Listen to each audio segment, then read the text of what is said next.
few minutes while we wait for others to join in.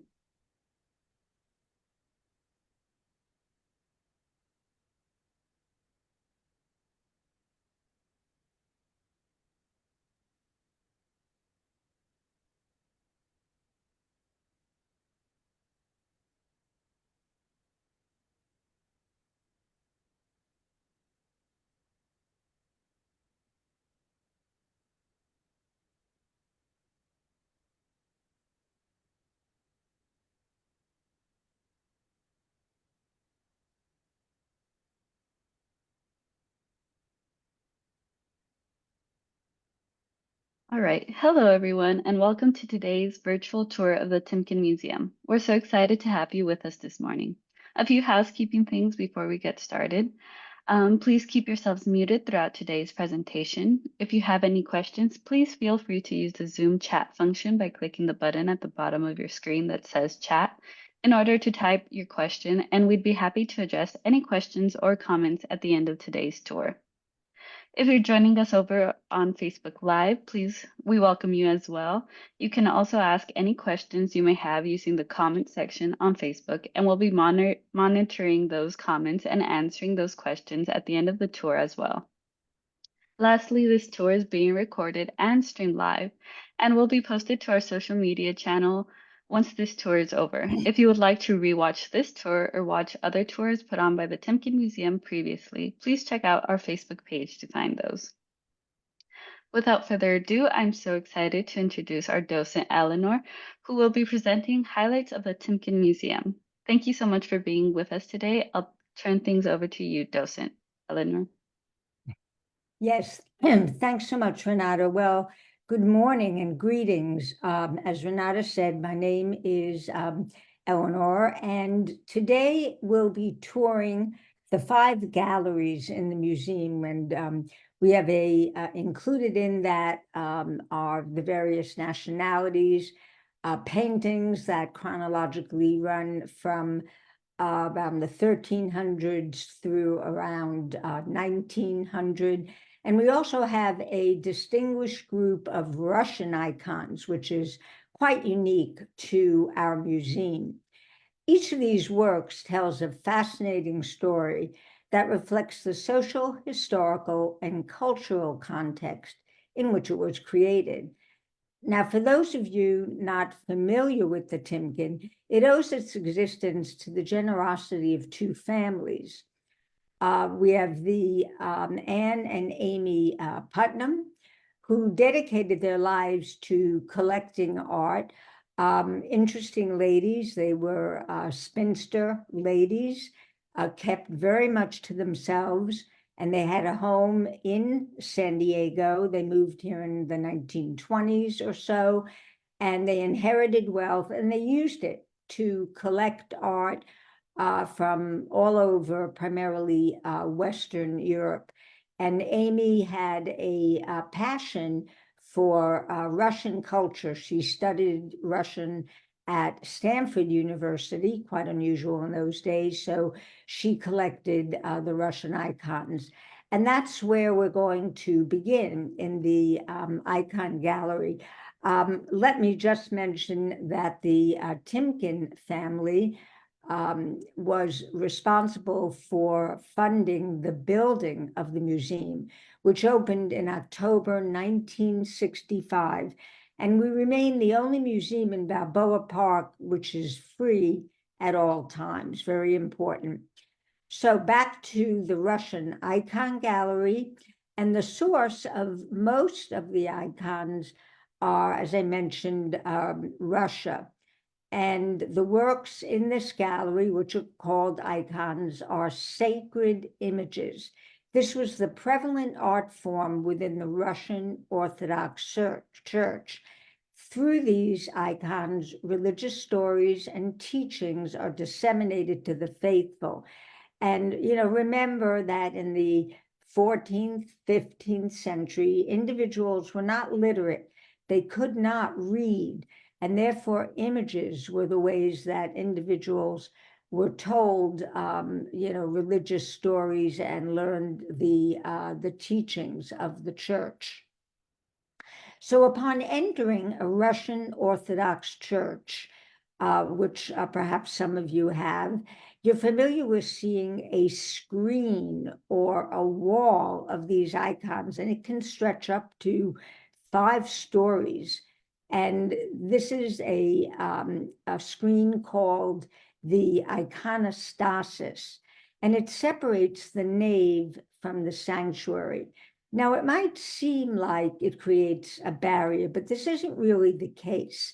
The screen symbolizes the boundary between the divine and the human worlds, and it's the window through which the faithful glimpse the sacred world beyond.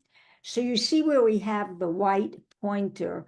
These are the royal gates. This is where the priests, the church heads walk, between the nave and the sanctuary.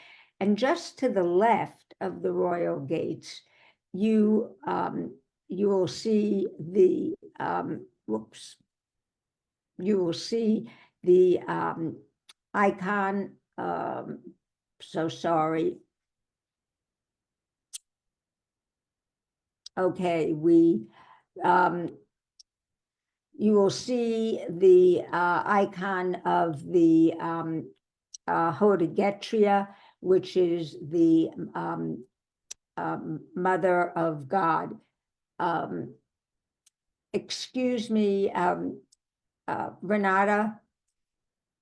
Yes. Yes, I have one small technical difficulty. Mm-hmm.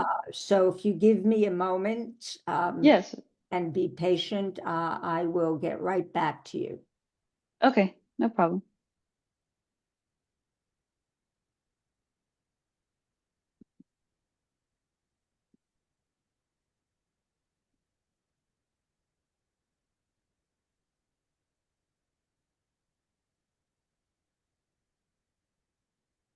No.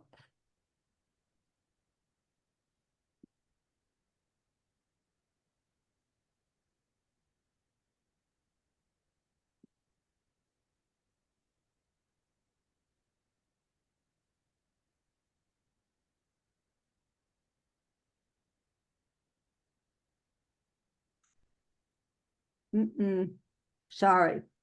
I'm sorry, Is Renata. no problem. I'll Thank you for come. your patience, everyone. I will be right in. Give me a moment. Mm-hmm.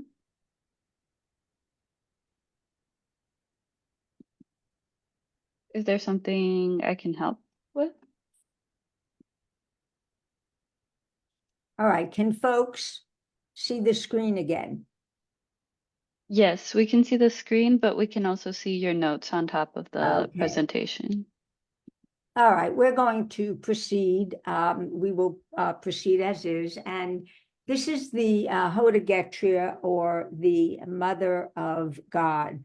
And the Hodegetria is a typical composition where you see Mary on the left, and she is pointing to the Christ child as the truth, the way, and the life. And you will see that very characteristically, the figure of the Hodegetria. The eyes are very large, the nose is quite long, the lips are closed, and this is better to hear the words of God. Now, there's nothing creative about these icons. They are intended to be images that were initially just created without painting, without art. And so the idea is that the image is copied exactly as it was intended from the beginning, and there are no creative changes that you want to apply to it.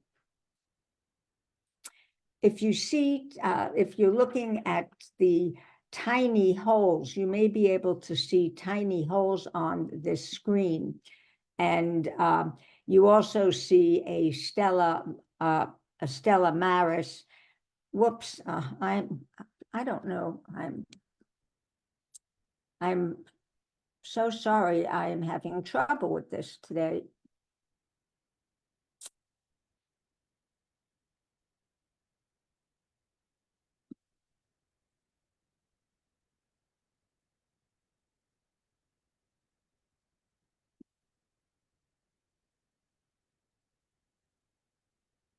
What are you seeing now, Renata?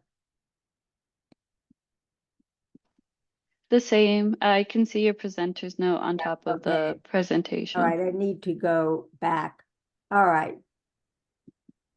So I spoke about the holes on the icon, and those holes are intended to be, there's a metal screen or a cover made of gold or silver, and that's called the oclad or the riza. And the intent there was that individuals would touch the icons. And you wouldn't want them, of course, to do that. It would dirty the icons. The grease on your fingers would get on them. And so they would cover these icons with precious metal. During the Russian Revolution or the Bolshevik Revolution, turn of the 20th century, 1900s, many of those covers were taken off and they were burned and turned into the precious metal. So we don't have many of them anymore, but you can see samples of them in the gallery to see how these icons originally existed in the church and in people's homes. These are, small images that people would have, and they would pray to them in their homes. Now we're moving out of the icon realm, and we're in about 1370 or 75. And this is a very small, portable icon, which is called the Madonna of Humility.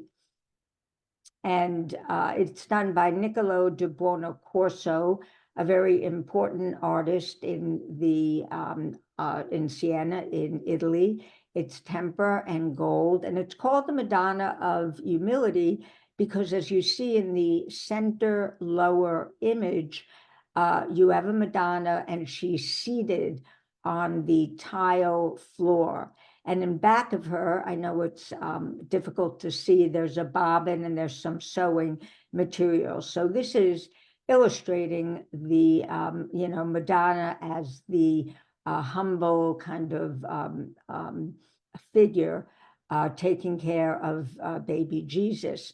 Now on the right, you have Saint Christopher, who is the patron of travel, and you see him carrying individuals and Jesus on his shoulder as he crosses the water. And on the left, you have Saint Catherine. Now, if you notice, Saint Catherine has a wheel. Her arm is on the wheel. And that wheel is her attribute. And when we speak of an attribute, we're talking about something related to the sacred figure, which is always associated with that sacred figure. And so whenever you see an image of that figure, you will typically see that item. And that item for Saint Catherine is the wheel, because she was tortured for her faith. She was a martyr, and she was tortured for her faith on the wheel. That's why you see it there. And whenever you see St. Catherine, you will see that. And then on the upper left and on the upper right, you have Gabriel and you have Mary, and in the middle, of course, you have Jesus on the cross. Now, look at the wonderful pastiglia or artwork. This is a very small folding triptych. So it folds in to cover, and this was portable, which is why you have Saint Christopher, patron of travel. This was carried with folks for security and to enable them to pray when they traveled. So we're moving out of the 14th century, moving ahead. We're in the Renaissance period, and an artist who we came to know, Bartolomeo Veneta, by this very small, squiggly image, a cartolino on that left-hand side. And that cartolino provided us his name and the date of this work. Now, the clothing that this young lady is wearing is typical of the period. And you will notice she is wearing a pomegranate patterned silk, what's called a fichu, or the upper bodice, satin, velvet, large skirt, purple tie around her waist, ribbon around her waist, lapis beads. Lapis beads were precious, very popular at that time. And you notice these very large sleeves. Now, she might have only had one or two dresses, but it's not like there were washing machines at that time. However, she would have had like 10 or 12 pairs of those sleeves, which are detachable. And based upon her clothing, I think you'd probably agree that this is a wealthy upper class individual. And one thing that was done to show that you were of a certain status was that you had slits in your sleeves and you could pull through your underwear. And this is, you'd have embroidered underwear and you wanted people to see what that was. She has gloves here. It's a little bit odd that glove on her right hand is rather heavy. And a heavy glove like that might have been used for falconry, right? Although typically if you're right-handed, you hold the falcon perches on your left hand. So she might have been left-handed. We don't really know the purpose of those gloves. Take a look at her expression. Does she look happy? To me, she doesn't particularly look like she's having a good time. She's kind of peeking out at you.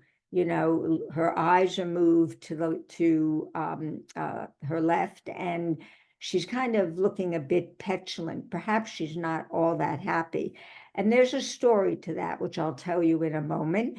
But I do want to point out that we know who this individual is. And the reason we know who she is that in the 1980s, a UCSD professor did some research, and she took a look at this headdress that this young lady is wearing. And that headdress is quite unusual. It's made up of ribbons and hair, actual hair and tinsels with a beautiful pin on it. And what she found was that there was a Titian portrait of Isabella d'Este, Marquesa of Mantua, wearing that same headdress. And the story is that Isabella d'Este, who was quite renowned during the Renaissance period, kind of the first lady of the Renaissance period, she was a patron to the arts, and anyone who married into her family, she gave that headdress to. And we know that a woman named Maria Paleologo was going to be married to Isabella d'Este's son, Francesco III.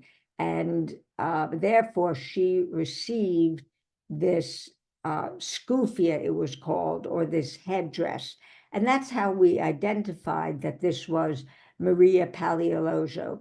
Now, very sadly, a couple of months before her marriage, she died. Perhaps she was poisoned. Maybe that's why she had foreknowledge of that and she looks petulant. But all was not lost because she had a sister, Margherita, and Margherita that same year married Francesco Gonzaga II, the son of Isabella d'Este. So the family got to share in the riches of Isabella d'Este's estate, so to speak.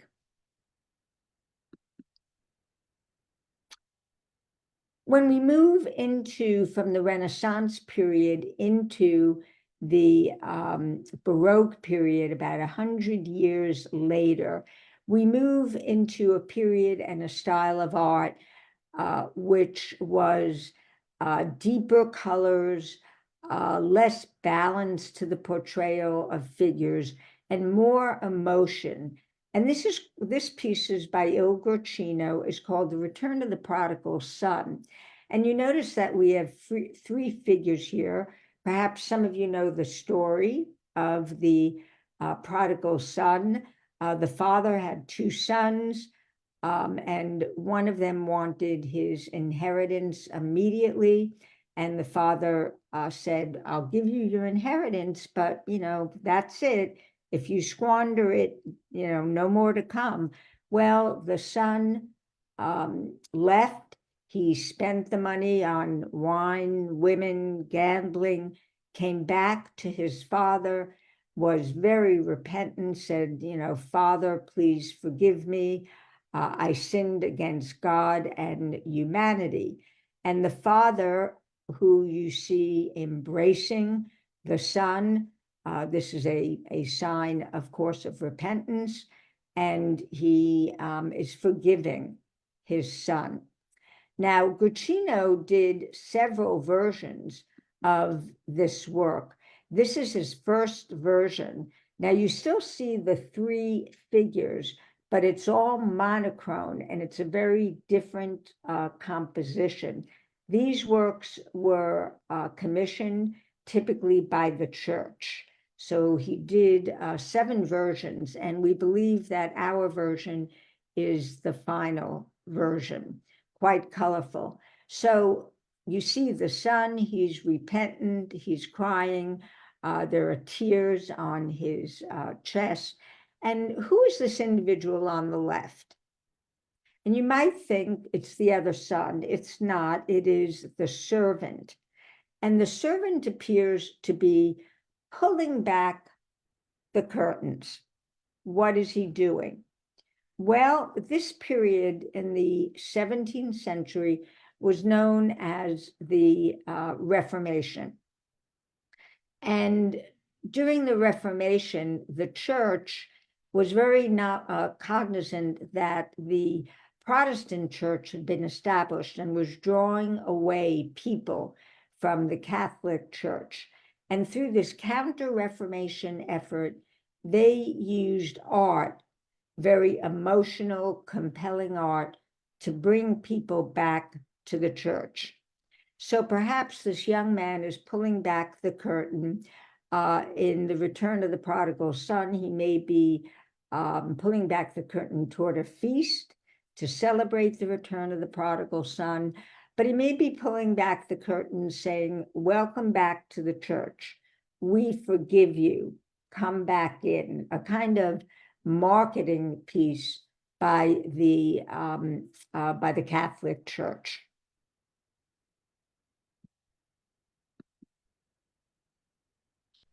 Now, also in the 17th century, part of the Baroque movement is this work by a Spanish artist, Francisco de Zurbarán, lived in Seville, also worked primarily for archbishops, for monks, and he did many, many images of Saint Francis. You probably know Saint Francis because of his taking care of the animals, many images, but here he is wearing a monk's robe. You can tell the material is very coarse, poor material.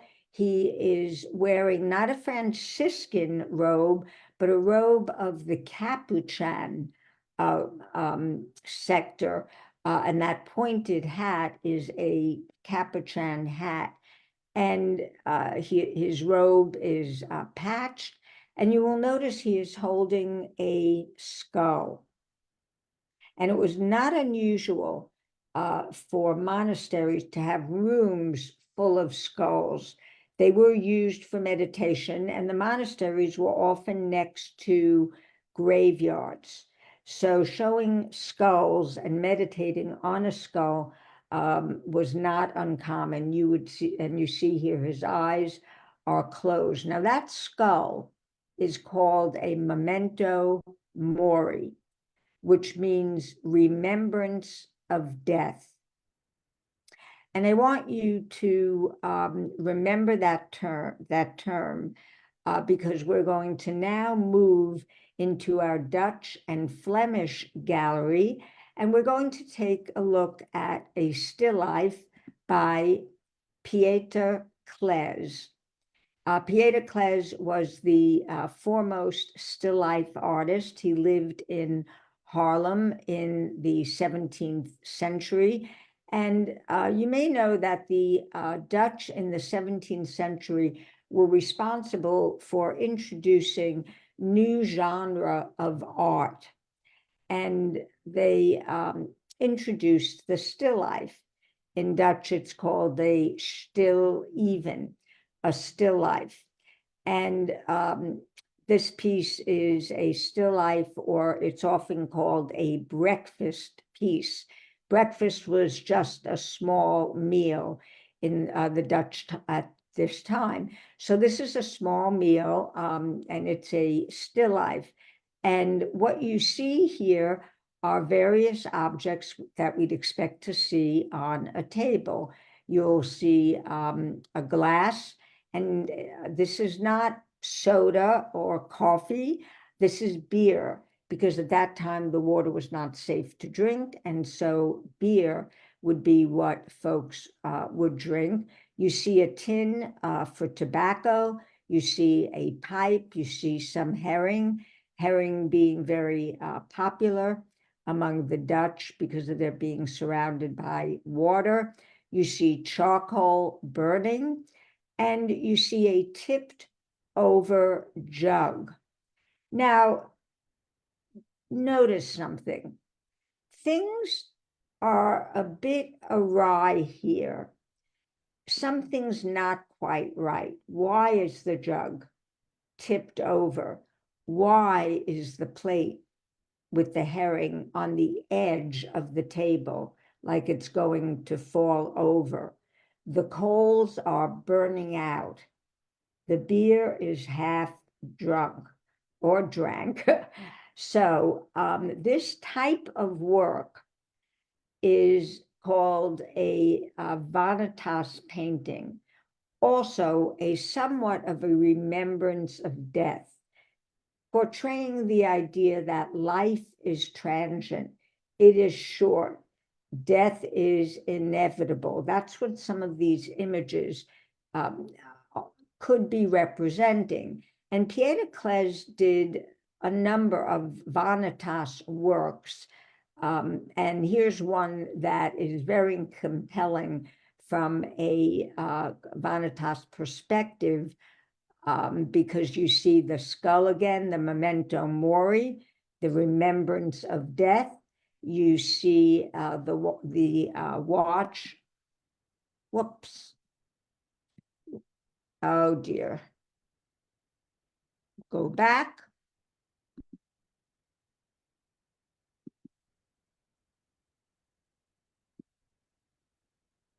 All right, we skipped that. You see the vanitas painting here, and quickly we had seen the image of the skull and the glass. So remember that the Dutch became very prosperous during this period, and they liked to show their prosperity, but they were Calvinists, they were Lutheran, and they were very spiritual. And so their belief in the transience of life and the inevitability of death was portrayed in these still life paintings. Now, also in the Dutch and Flemish gallery, we see another parable, the parable of the sower. And in the lower left, you can see, I think, a small image, which is the sower. He is sowing his seeds. And the parable, the way the parable goes, is that some of those seeds fall on ground that is, weeded and it's stony, and the seeds don't take root, or the birds pick up the seeds. But some of those seeds fall on fertile ground, and they will flower and they will flourish. So that is the parable of the sower. Now, if you follow this picture down into the water and you cross the way, you will see, very small image, I know, you will see a group of people, and they're a gathering, and Jesus is on the boat preaching to them. And in this parable, he is saying words that some of the individuals will ignore, they will not pay attention to, but some of the individuals will take in those words and they will, flourish with God. So you see represented in the nature, the parable, and then you see it as represented within the faith.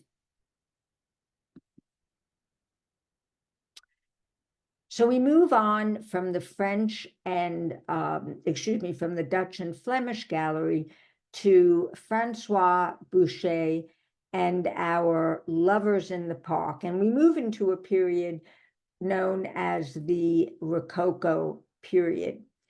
And if any of you have heard of the Rococo period, it is a period of art, and it's definitely portrayed in this work by Boucher, who was the most prominent Rococo artist of his period. It is fanciful. It uses pastel colors. It is showing scenes of, love out in the park, flirting going on, and all of that you see in this work. You see a gentleman and a lady. He is picking flowers out of her hair. He's holding a flower basket, flowers in her hat on the right. And you see a young shepherd girl who comes along. She's kind of plopped down, and you see some flirting going on here. And the woman who is with the man maybe is ignoring it, doesn't see it, but you definitely see flirting going on here. And you see two Amorini or Putti cherubs, angels, whatever you want to call them, and their body composition is mimicking that of these two lovers. Now, Boucher, as I said, was very well known during the period. He was the primary artist of Madame de Pompadour. She was his main patron. He painted many works for their palaces, and became quite well known during his time, so much so that he was put at the bottom of soup tureens. His work was portrayed in porcelain images, and perhaps you have a soup tureen where you see an image by him. He also did tapestries for the Sèvres gallery, did very large tapestries, which of course hung in the palaces. Now, as we move, we're still in the French gallery, but we're moving away from the Rococo period, which was a relatively short period. It only lasted from about 1720 to about 1780.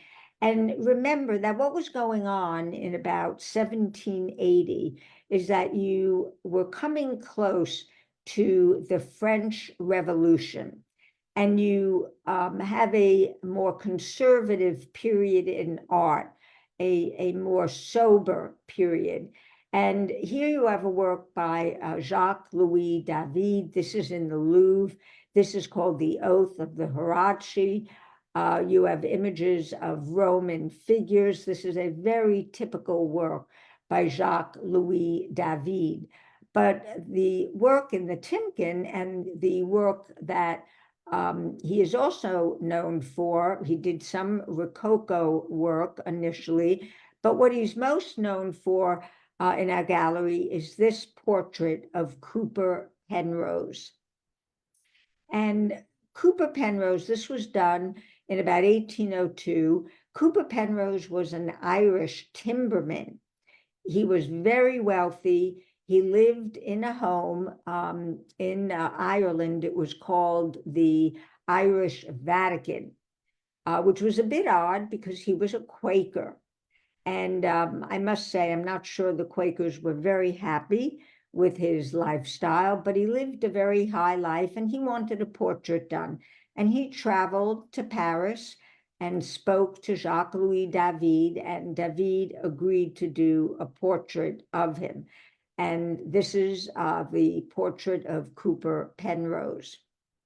So take a moment and look at the composition. And what might it tell us about this individual? You know, first I see he's placed rather low in the screen. So you have a sober, background. Perhaps that was to please the Quakers. You don't have jewelry. You don't have anything flashy going on here. Again, deference perhaps to his religion. Nonetheless, you see a kind of smile. He's got a kind of half smile, and his eyes are, and his, eyebrows are kind of lifted up. He's looking at us. His hair has kind of wings on them. And if you look at his hands, one hand is hanging over the edge, but the other looks like it might be holding something. Perhaps he's ready to read something. He's cut off at the legs. He's seated in stiffly in a traditional chair. So this is quite a sober portrait, which, would be telling and would be reasonable for its time. Now, moving into the American gallery, which is our final gallery, I have two works I'd like to show you from this gallery. And we have another portrait, a very different kind of portrait by John Singleton Copley, who was the premier painter in the colonies. He was the first American painter who was able to live in a lifestyle that was comparable to that of other wealthy people. And he was born in Boston, grew up in Boston. He had no formal artistic education. And if you look at his magnificent work here, Mrs. Thomas Gage, that of course is amazing. He'd never been to Europe to see the traditional artworks and the coloring of the great masters.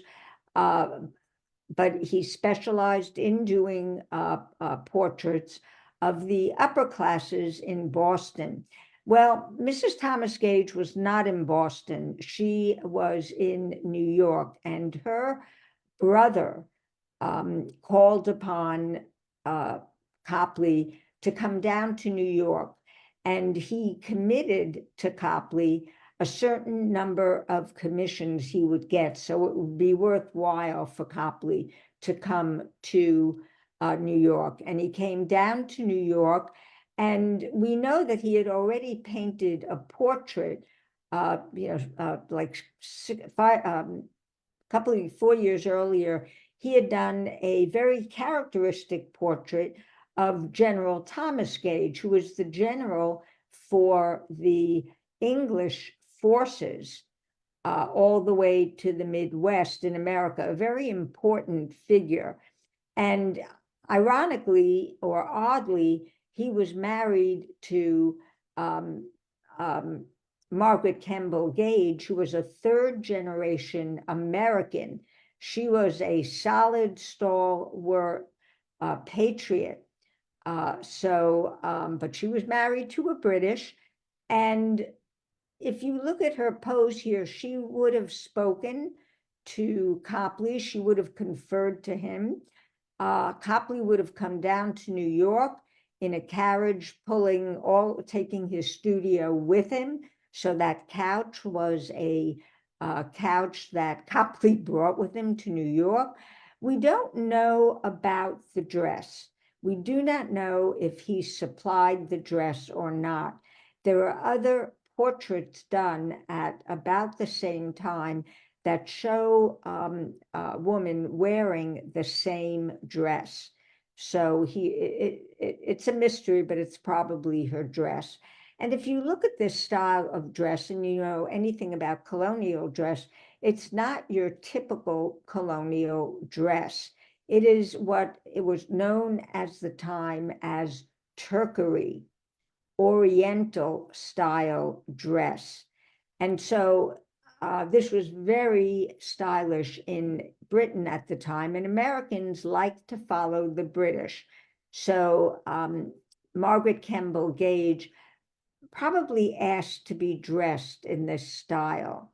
So you've got this, you can almost feel the texture of the silk taffeta, and you see that embroidered blue belt, and you see pearls on her arm and in her hair. And look at her expression.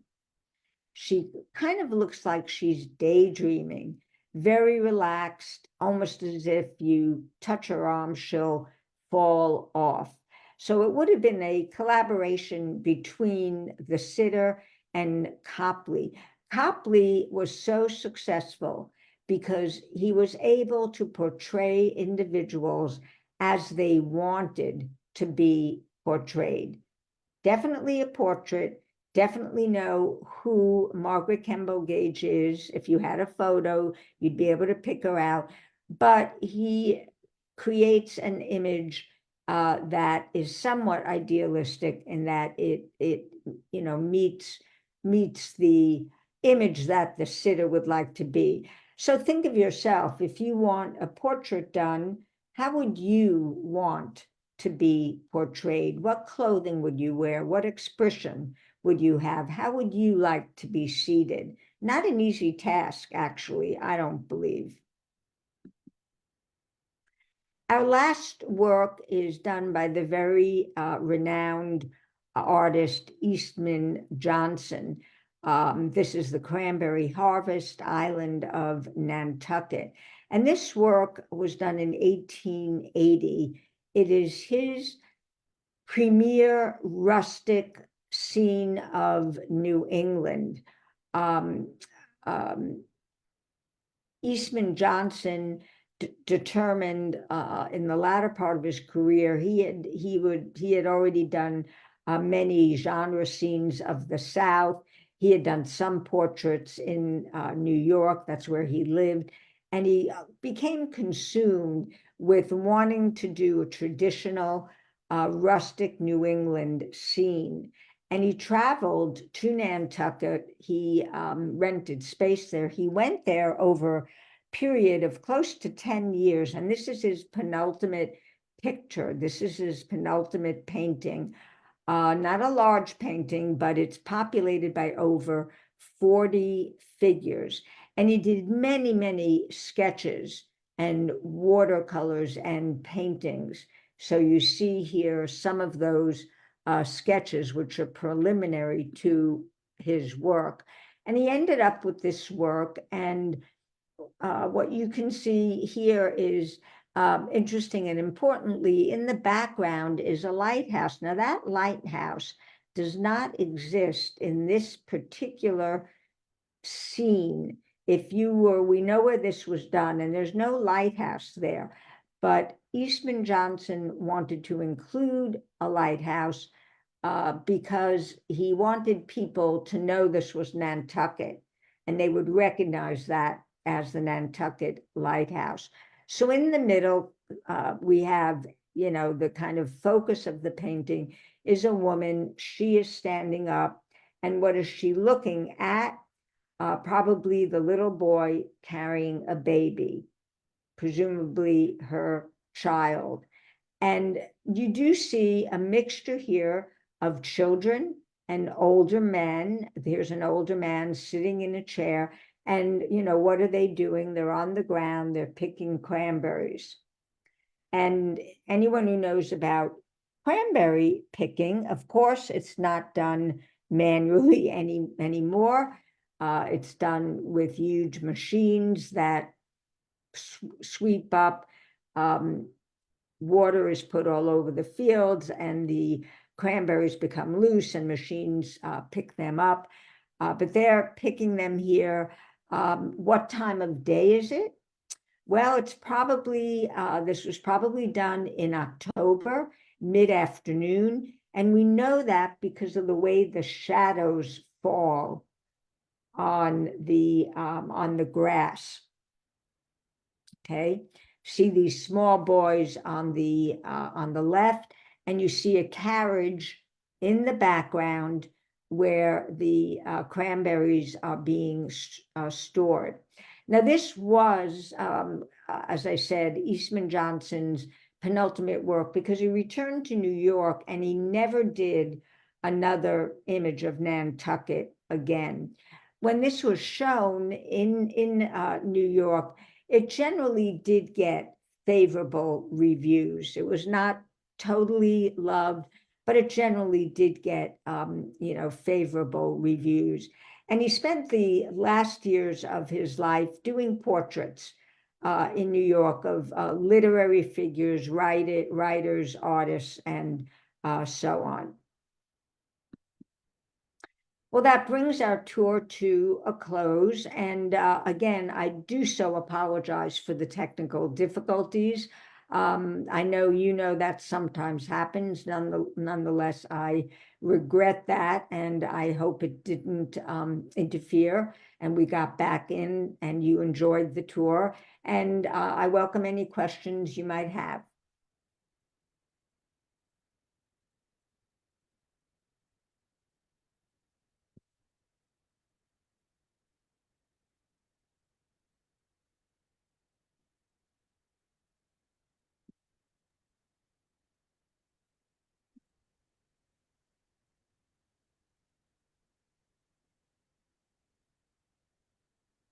So it seems that oh, here we go. Oh, okay. So it seems there are no questions. Any comments are also welcome. Um,